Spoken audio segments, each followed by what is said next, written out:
goûter aujourd'hui le Grand Vin 2016 du Château Reignac. Grand Vin qui est une cuvée vinifiée à 40% en bois neuf et le reste en barrique d'un vin, sur des vignes qui sont à petit rendement.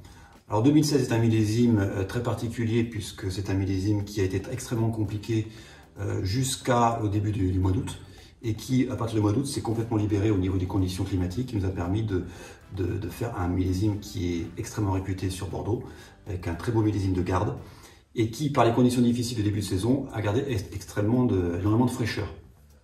Donc on est sur un vin qui a une jolie couleur violacée, tout dans sa jeunesse, avec, au niveau aromatique, moi je suis sur des arômes de fruits noirs, de prunes, sur des côtés épicés, sur des côtés poivrés, avec un boisé qui est présent mais qui n'est pas écrasant sur l'ensemble du fruit du vin, qui respecte énormément le fruité du vin. Oui, tout à fait. Hein. Donc ce côté fruité est très présent, mais tout en puissance. Donc c'est ces fruits noirs qui sont confiturés, qui sont en kirsch un petit peu.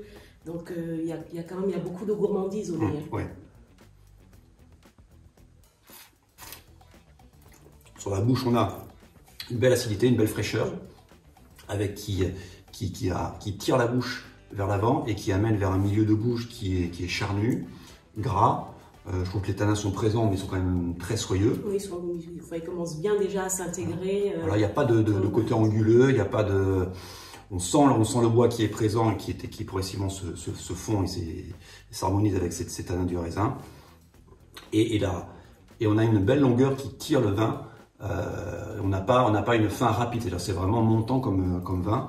Et je trouve que on a une bouche qui est assez en accord avec les arômes du nez. Oui, tout à fait. On a une très belle opulence en bouche. Vraiment, on a le palais qui est tapissé.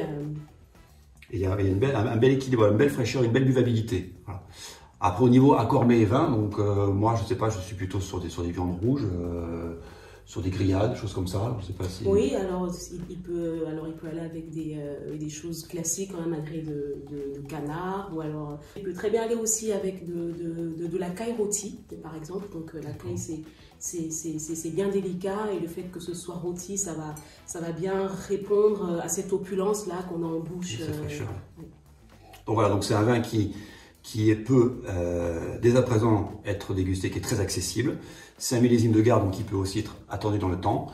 C'est un vin, malgré tout, qui gagne à être carafé à peu près 2-3 heures avant consommation. Ça va l'aider un petit peu à s'ouvrir, avoir un côté beaucoup plus expressif au niveau à s'assouplir davantage. Voilà.